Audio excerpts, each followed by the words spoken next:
Donc avant le double diplôme, j'étais au lycée général des Arènes à Toulouse. J'ai fait une première et une terminale économique et sociale et j'avais pris l'option anglais renforcé. J'étais au lycée Varis-Gallois à Noisy-le-Grand, région parisienne, en série ES et plus exactement en section européenne. J'ai intégré une prépa Hippocagne, ça m'a pas plu, donc j'ai décidé de partir à l'étranger pour obtenir de nouvelles perspectives d'avenir. J'ai choisi l'Angleterre, je suis devenue fille au pair et ça m'a permis de m'inscrire à un cours d'études paralégales au collège de Bristol, à la suite duquel j'ai pu acquérir des connaissances en droit anglais, auxquelles j'ai souhaité ajouter des connaissances en droit français, d'où l'idée du double diplôme.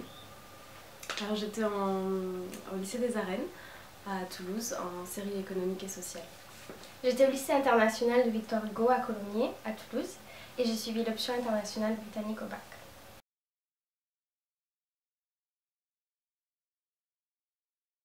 J'ai vécu durant 8 années en Afrique du Sud, puis j'ai vécu 2 années en Espagne, et je voulais vraiment continuer dans ce parcours international.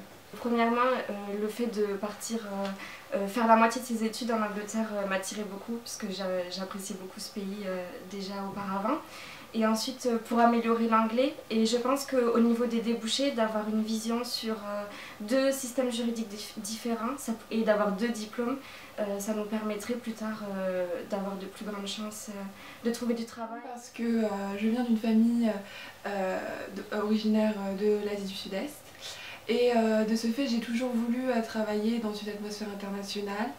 J'ai voulu acquérir la maîtrise parfaite du droit anglais, notamment une culture juridique, également aussi une approche comparée. Et donc dans une perspective professionnelle, j'ai trouvé que le double diplôme était une parfaite occasion d'ouvrir plusieurs portes en droit international.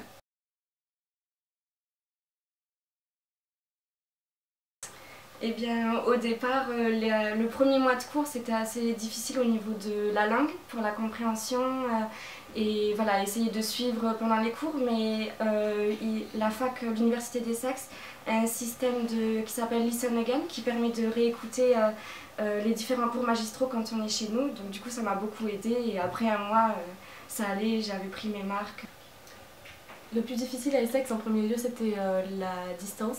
J'ai toujours été habituée à vivre avec ma famille à Toulouse, donc partir c'était tout nouveau pour moi. Mais au bout de quelques mois, je me suis habituée et puis je me suis fait à l'environnement. Et maintenant j'ai qu'une envie, c'est d'y retourner.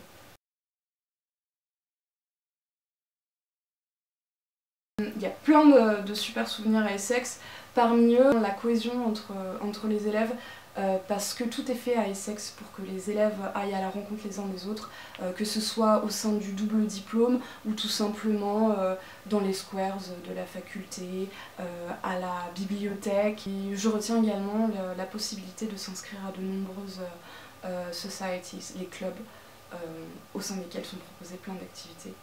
Telles que des compétitions de plaidoirie ou du sport. Mon meilleur souvenir, c'est les affinités absolument incroyables que j'ai eues avec certaines personnes de nationalités très diverses. Et donc je pense qu'en restant à Toulouse, j'aurais peut-être pas eu l'occasion de rencontrer des personnes de ces nationalités-là.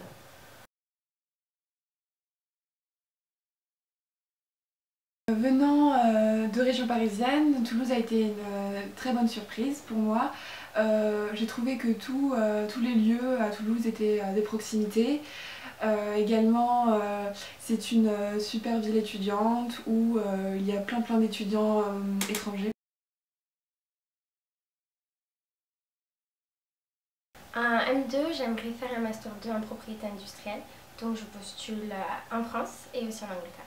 Je suis généralement intéressée par le conseil en contentieux interétatiques ou bien tout simplement des contentieux mêlant le droit public et le droit privé.